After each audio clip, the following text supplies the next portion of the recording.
大家好，欢迎来到大卫军情局。今天是美西时间10月13号。今天我们聊一个全球华人非常关注的话题：未来3年台海战争真的不可避免吗？我直接抛出我的答案吧。是的，它可能不会拖到2028年了，因为在老习看来，天赐的良机这个攻击窗口也许就在2028年关闭。以前的节目我讲到了，中共如果想武力犯台，它要3个考量，一个是岛内的民意，这个可能是一个根本。第二，至于说国内的民意和支持现在早就准备好了，随时可以。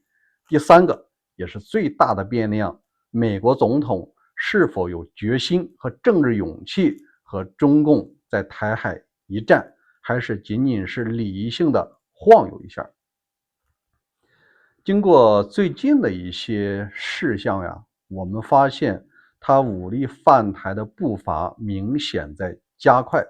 还是举几个例子这种事儿非常严肃的话题，不能靠猜的。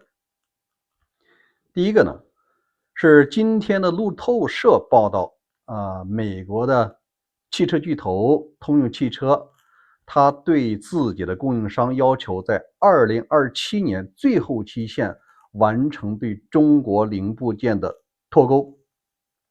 因为一辆汽车它有这个老三样，底盘、发动机、变速箱，还有各类的这个电气系统，它要求所有的供应商，你的供应链里边不能再有中国的。我们必须讲通用汽车这种100年的车企，它参加过一战和二战。一战的时候就生产卡车了，二战的时候已经通过别克和凯迪拉克生产航空发动机。现在它仍然保留了防务事业部，现在生产悍马和一些装甲运兵车。它为什么给自己的供应商定2027年这种100年车企它有一个肌肉记忆，他知道啥时候要打仗，哪些仗呢可能无法避免。那我们要能够理解到这种企业只是你看得见的，还有很多企业已经在暗地里做这种脱钩了。真正打起仗来，所有的供应链都断掉，这生意就会受到影响。我们要相信资本的这样的政治嗅觉。第二，那就是高市早苗讲到了台湾有事儿就是日本有事儿，他要介入。这个时候中共已经是不顾外交礼仪，是破口大骂了，又说高市是满嘴喷粪脑袋被驴踢了。这个都是农村老大爷骂街的口气，说明什么呀？说明他的心思被高市早苗看透了，必须尽快把日本的这种想法给他掐灭了，至少给他吓退了。当然了，不光是这2个最新的迹象，我们还是讲最近中共他测试了一下台湾的民意，那就是他要制裁现任的台湾议员姓什么我忘记了好像是姓沈吧，什么沈伯洋。然后呢，有一些记者就问现任的台湾议长韩国瑜，国民党籍，这个韩国瑜并没有说维护自己的国家主权。你既然互不隶属，你不治理我，那你要逮捕我的员工或者逮捕我的议员，这叫怎么回事呢？而韩国瑜呢，他的回应也是耐人寻味的。他讲，你要是不去挑衅大陆他也不这样。他的意思是这个话题了。那我们就想，一个议长有这种表态，他尽量避免刺激中共，但是呢，他也并没有维护中华民国的主权。第二呢，那就是刚刚当选的在野党国民党的主席姓郑，叫郑丽文吧，他又讲俄罗斯的总统不是这个独裁者他说是选上去的。照这种逻辑呢，希特勒他也是选上去的，那希特勒到底是不是独裁者呢？这说明什么呀？他们两个人在内心中想维持现状，不愿意面对中共的咄咄进逼。他们实际上也代表了一部分台湾民众的声音，就是他们不愿意付出代价，也不愿意拼命的保卫自己的所谓这个领土或者是中华民国。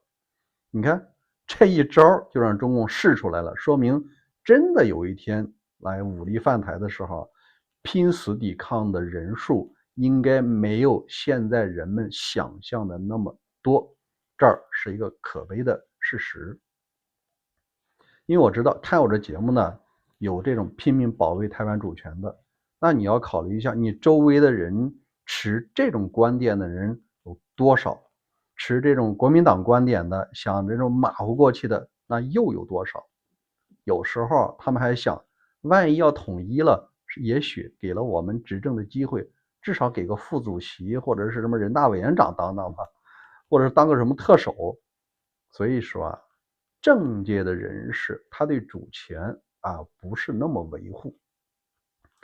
另外有一些朋友讲，现在中共的军队经过高层的清洗，什么上将中将说免就免，说抓就抓，现在是人心惶惶，是无心打仗，战斗力根本不足以发动一场战争。其实有一些退役的人士，包括一些海外自媒体这种论调有时候是甚嚣尘上。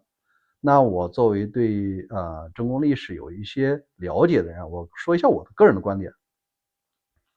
中共通过内部清洗，它反而会增加战斗力，因为中共的军队和普通其他国家的不一样，它的决策机制从来不是靠指挥系统，而是靠最高当局独裁者的意愿。给大家举个例子，建国以后，真正要抗美援朝，就是打韩战。你说林彪反对有用吗？周恩来反对有用吗？只要老毛一个人要打，按照中共内部的规则，底下他就执行。接着说林彪你不愿意上，那我就让彭德怀去打。假设彭德怀不上，他终究有人会上。所以说高级将领，包括国防部长、什么总参谋长，即使都换了，没用的。只要是领袖想打，自然有人来干这个事儿。因为中共的体系中，要靠军功加官进爵的人是大有人在。你把正职抓起来，副职一大堆，你把谁拨了上去他都会听话的。尤其是现在强调忠诚的时候，高层的清洗反而会增加内部的恐慌，恐慌更要执行命令了，你怎么能发出自己反对的声音来呢？中共的军队战斗力从来不来自于高层指挥体系，而是独裁者的一声令下，底下的人那就是炮灰和垫脚石，而不是靠什么谋略。那你想一下，在老习眼里，中国目前没有人是军事家指挥家，他只有一个，他要想干，底下人自然有人当这个国防部长和这个冲锋总司令的。我们再说一下，影响老习下决心的实际上是明年的中期选举和这个2028年的美国总统大选。为什么这样讲是因为他也在想，如果明年中期选举老川保住了参众两院的多数，他又掌握了行政权力，他不怕的，因为老川是个交易型的总统。我们看过台湾中央社的报道，确实美方在推迟了交付导弹和66架的战斗机 F-16，这个你自己翻一下就清楚了。那为什么呀？就是为了要中共的大单。台湾的利益在老川眼里实际上是可以交易的。如果你有人否定的话呢，还是要多看一下这个中央社的报道。台湾人不会欺负自己人的，不会蒙混自己人的。那第二，如果说老川失去了众议院或者参众两院的控制权都失去了，他很快就成为一个弱势总统。那老习啊更高兴了，因为你弱势了呀，你剩下的任期也就区2年了。在卸任倒计时的时候，老川就更没有勇气和动力去保卫台湾了。当然了，不排除他会出动几艘航母过来啊，根据与台湾关系法呢，他礼仪性的来介入一下。那他是否会冒着说我和中国打一场核战争的形式呢？我相信他没有这个动力。还有2年就下台了，谁愿意成为美国历史上打核大战的这样的骂名呢？他肯定不会。实际上老习啊也吃准他这一点了。那不说别的，就是现在这个普京一说动不动我要搞那个核大战，你说老川害不害怕呢？他肯定害怕呀，因为他已经数次讲过，他不想卷入核大战。这个啊，我相信大多数人都看透了。另外有一些人就问老川他是否借助这个台海战争，他宣布自己是战时总统，然后呢无限期的干下去，然后呢阻止新的总统上台，有没有这种可能呢？这种可能性是几乎为零。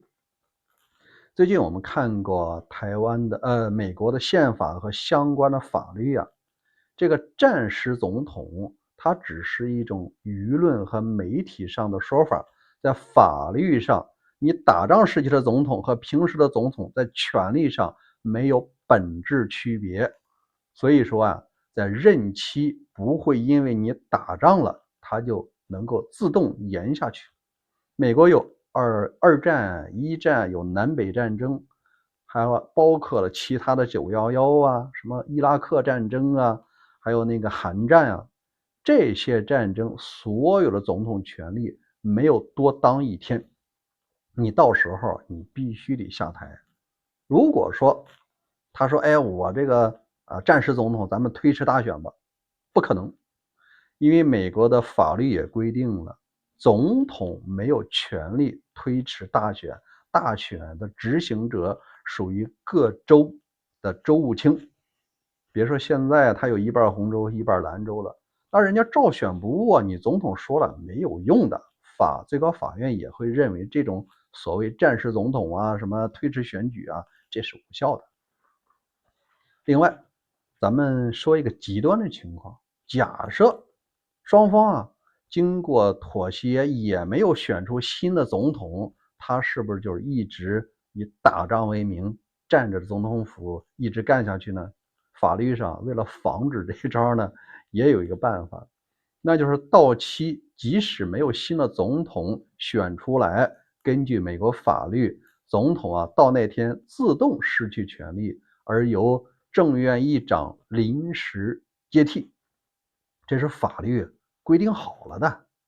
而且啊，经过法院和参众两院的认证，那美国的军方就清楚谁是现在的临时总统，是临时总司令。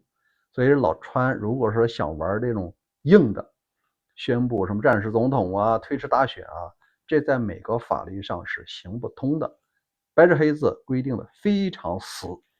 如果谁要想挑战这个，他失去的可能是党内的支持，这个反对党的弹劾，包括军方的拒绝执行命令。对于一个80多岁的老人来说，你觉得他冒这个险吗？我想大概率啊是不会的。好吧，这是我个人的观点啊，不一定对。当然了，我最后讲一下，我反对单方面改变现状，我们反对恃强凌弱，反对战争，我们歌颂的是和平。如果有一天两岸想好了要统一了，可以用公投的形式。如果说没到那一天，也许维持现状对两岸的华人来说是一个最好的选择。当然，我们也清楚，历史的进程从来都不是普通人能够决定的。掌握巨大权力的人，尤其是独裁者啊，他能够改变这一切。那至于说接下来是否真的走向那一天呢？咱们就拭目以待吧。好，今天就聊到这儿，欢迎关注大卫军情局，咱们每天都有更新，欢迎您关注、点赞、留言，并打开小铃铛。明天我的节目一上线，您就收到了。关于说未来3年是否能够避免台海战争，欢迎您在留言区留下您的观点，咱们明天见。